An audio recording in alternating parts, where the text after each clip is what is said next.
नमस्कार, खबरें राजस्थान देख रहे हैं आप और मैं हूं आपके साथ जावेद अली। बुलेटिन में राजस्थान से जुड़ी हर खबर आपके साथ साझा करेंगे, लेकिन उससे पहले एक नजर हेडलाइंस की ओर। भरतपुर में नागरिक अभिनंदन समारोह का आयोजन। कार्यक्रम में राज्य मंत्री डॉक्टर सुभाष गर्ग ने की शिरकत। आईएएस में चयनित गौरव गोयल का किया गया अभिनंदन। दौसा में नेहरू युवा केंद्र ने कार्यक्रम किया आयोजित। क्लीन इंडिया कार्यक्रम का किया आयोजन। कार्यक्रम का उद्देश्य है भारत को स्वच्छ बनाना। नोहर की 6 साल की बच्ची को मिला पालनहार योजना का लाभ। योजना का लाभ दिलाने की प्रक्रिया बनी मिसाल। एसडीएम ने बनवाया नाता प्रमाण पत्र।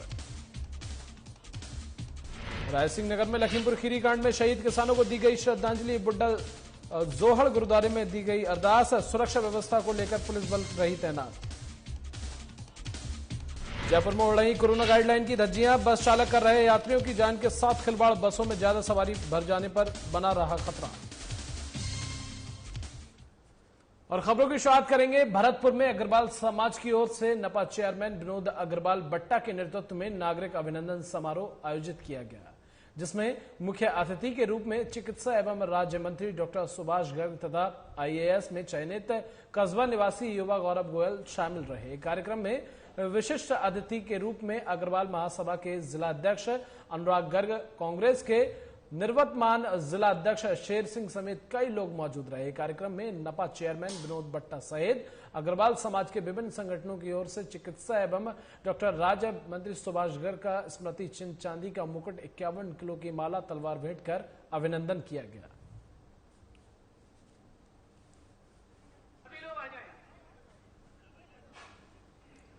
तो नागरिक अभिनंदन समारोह का आयोजन किया गया। कार्यक्रम में राज्य मंत्री डॉक्टर सुभाष गर्ग ने शिरकत की। इतना ही नहीं बल्कि आईएएस में चयनित गौरव गोयल का नागरिकों ने अभिनंदन किया और राज्य मंत्री डॉक्टर सुभाष गर्ग ने भी इस कार्यक्रम में शिरकत की। तमाम लोग एकत्रित हुए। आईएएस में चयनित गौरव गोयल का नागरिकों द्वारा अभिनंदन किया गया। तो तस्वीरें भरतपुर की टेलीविजन स्क्रीन पर देख सकते हैं आप। नागरिक अभिनंदन समारोह का आयोजन किया गया। तमाम नागरिक इस आयोजन में एकत्रित हुए और सभी ने अभिनंदन किया। ज्यादा मात्रा में एकत्रित हुए लोग, शॉल उड़ाकर उनका अभिनंदन सम्मान किया गया और फूलों का हार गले में डालकर उनका स्वागत किया गया।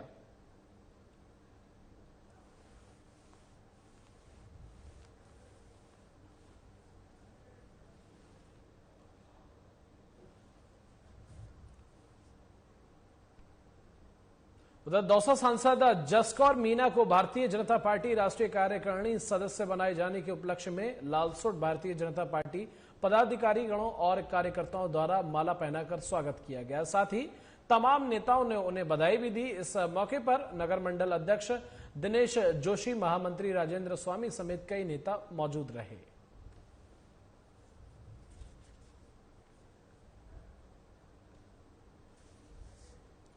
तो दौसा सांसद जसकौर मीणा का जोरदार स्वागत किया गया। मौके पर कई नेता मौजूद रहे। सांसद जसकौर मीणा को भारतीय जनता पार्टी राष्ट्रीय कार्यकारिणी सदस्य बनाए जाने के उपलक्ष्य में लालसोट भारतीय जनता पार्टी पदाधिकारी गणों और कार्यकर्ताओं द्वारा माला पहनाकर उनका स्वागत किया गया। साथ ही तमाम नेताओं ने उन्हें बधाई भी दी। इस मौके पर नगर मंडल अध्यक्ष दिनेश जोशी और महामंत्री राजेंद्र स्वामी समेत कई दिग्गज नेता मौजूद रहे।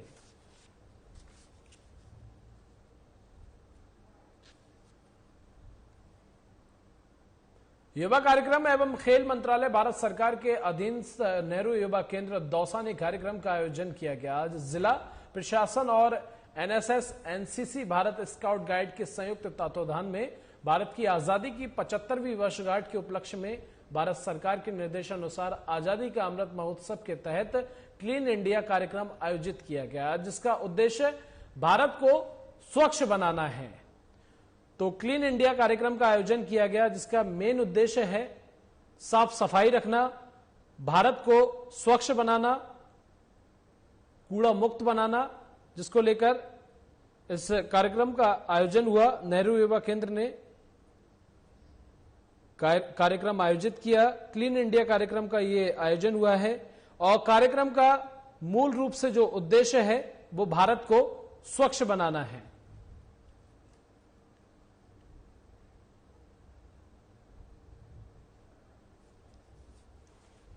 और हनुमानगढ़ में प्रशासन गांव के संग अभियान के अंतर्गत नोहर की ग्राम पंचायत कानसर में शिविर लगाया गया। बता दें कि ये शिविर 6 साल के सुशीला के लिए राहत बनकर आया है। शिविर प्रभारी एसडीएम श्वेता कोचर ने बताया कि शिविर में ग्राम पंचायत कानसर के गांव देवासर की गुड्डी देवी अपनी 6 साल की दोहती सुशीला को लेकर आई, जहां सामाजिक न्याय और अधिकारिता विभाग के अधिकारियों की सहायता से सुशीला को शिविर में ही नाता प्रमाण पत्र, भरण पोषण प्रमाण पत्र और पिता का मृत्यु प्रमाण पत्र, अध्ययन प्रमाण पत्र आदि मौके पर दिए और तैयार कर पालनहार योजना का लाभ भी दिया गया।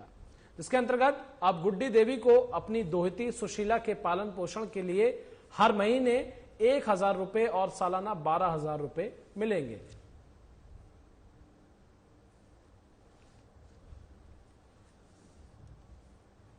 तो हनुमानगढ़ में प्रशासन गांव के संग अभियान के अंतर्गत नोहर की ग्राम पंचायत कानसर में शिविर लगाया गया। बता दें कि यह शिविर 6 साल के सुशीला के लिए राहत बनकर आया और शिविर प्रभारी एसडीएम श्वेता कोचर ने बताया कि शिविर में ग्राम पंचायत कानसर के गांव देवासार की गुड्डी देवी अपनी 6 साल की दोहती सुशीला को शिविर में लेकर आई, जहां सामाजिक न्याय और अधिकारिता विभाग के अधिकारियों की सहायता से सुशीला को शिविर में नाता प्रमाण पत्र, भरण पोषण प्रमाण पत्र और पिता का मृत्यु प्रमाण पत्र, अध्ययन प्रमाण पत्र आदि मौके पर ही तैयार कर पालनहार योजना का लाभ दिया गया।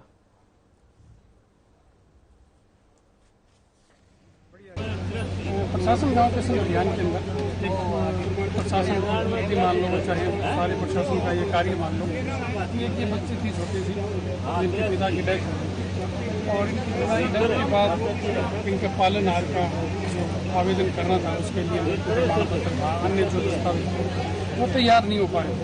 और इसी कैंप के दौरान प्रशासन मान लो, एसडीएम मैडम का सहयोग, बीडीओ मैडम का सहयोग, सभी जो कर्मचारी लोग थे उन लोगों ने लगकर और इस बच्ची का पालनहार एकत्र करवाया। आज ये बच्ची 2 साल से भटक रहे थे। इनके नानी जी अब ये सुकून महसूस कर रहे हैं। आज इनके पालनहार का आवेदन हुआ और अगले महीने से सबसे पहले तो जैसे आपने बच्ची की बात की तो मैं कहना चाहूँगी कि कानसर कैंप था कल 11 तारीख को, तो जिसके अंदर वो 6 साल की बच्ची थी जिसके फादर की डेथ हो चुकी थी, लेकिन फादर का जो डेथ सर्टिफिकेट था वो नहीं मिल पा रहा था और उसकी मदर नाता चली गई थी, नाता प्रमाण पत्र और उसका पालनहार नहीं जोड़ पा रहा था। तो ये जो सारे सर्टिफिकेट्स थे वो हमने कल की डेट में अरेंज किए, बनवाए और उसके बाद ही उस बच्ची को जो है वो पालनहार योजना में जुड़वा करके उसका बेनिफिट दिया गया। नो डाउट ये जो कैंप्स हैं जो सरकार द्वारा माननीय मुख्यमंत्री महोदय के निर्देशन में चलवाए जा रहे हैं, इससे जो आम जन है उसको बहुत फायदा मिल रहा है। तो सारी प्रॉब्लम यही सर है, इसके पिता है नहीं, इसकी मम्मी को डेंगू से लखनऊ ले दिया गया है और इसकी ये मामी जी है, ये नाना जी है, उसकी पालनहार का कोई वस्तु नहीं था इसका। आज इसका प्रशासन के साथ इसका सारा पालनहार का काम आज हुआ है। और श्री गंगानगर के राय सिंह नगर में बुधवार को लखीमपुर खीरी उत्तर प्रदेश में शहीद हुए किसानों को श्रद्धांजलि देने के लिए बुड्ढा जोहड़ गुरुद्वारे में अरदास की गई और शहीदों को श्रद्धांजलि दी गई। ये श्रद्धांजलि संयुक्त किसान मोर्चा ने दी, जिसमें भारी संख्या में बुड्ढा जोहड़ गुरुद्वारे में बड़ी संख्या में किसान पहुंचे। वहीं सुरक्षा व्यवस्था को लेकर पुलिस प्रशासन की तरफ से भारी संख्या में पुलिस बल तैनात किया गया।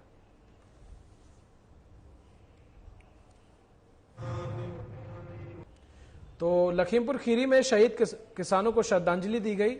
बुड्ढा जोहड़ गुरुद्वारे में ये अरदास लगाई गई। सुरक्षा व्यवस्था को लेकर पुलिस बल तैनात रहा। तो भारी संख्या में किसान एकत्रित हुए। तस्वीरें देख सकते हैं आप, जहां पर शहीद किसानों को श्रद्धांजलि दी गई। जिस तरह से किसानों को लखीमपुर खीरी में उनके ऊपर गाड़ी चलाकर जिस तरह से मौत के घाट उतार दिया गया। उन किसानों को, इन सभी किसानों ने एकत्रित होकर श्रद्धांजलि दी और तमाम किसान एकत्रित हुए, गुरुद्वारे में अरदास भी लगाई। इस मौके पर भारी पुलिस बल तैनात रहा और जो व्यवस्था थी उसके चाक चौबंद इंतजाम रहे। उनके सम्मान में उनको याद करते हुए पूरे भारतवर्ष में जगह जगह पर आज श्रद्धांजलि सभाएं आयोजित की जा रही हैं। अपने अपने धर्म के अनुसार, अपने अपने रस्म रिवाजों के अनुसार। और ये जो सभाएं हैं, इससे हम एक मैसेज देना चाहते हैं कि उत्तर प्रदेश के जो किसान शहीद हुए हैं वो अकेले नहीं हैं, वो लावारिस नहीं हैं।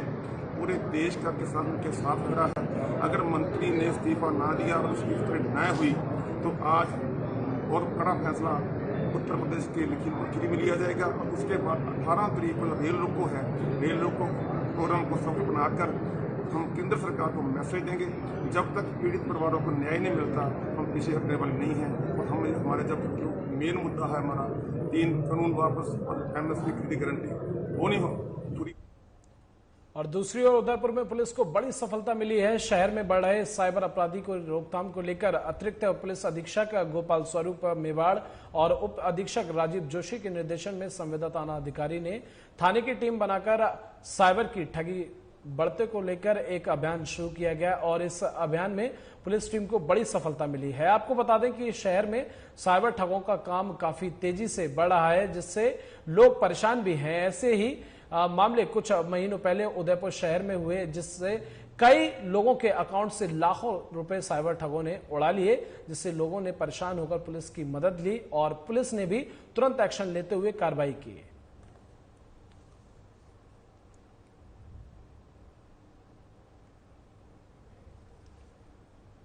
उधर बयाना में चोरियों का सिलसिला थमने का नाम नहीं ले रहा। पुलिस गश्त के दौरान सवाल खड़े हो रहे हैं। पुलिस पर चोरियों की वारदात पर लगाम लगाने में पुलिस नाकामयाब साबित हो रही है। आए दिन हो रही चोरियों से आमजन में काफी भय बना हुआ है, जहां देर रात चोर एक बाइक सवार से बाइक और पैसे और मोबाइल फोन छीनकर फरार हो जाता है। और इसी के साथ राजस्थान के इस बुलेटिन में बस इतना ही। नमस्कार।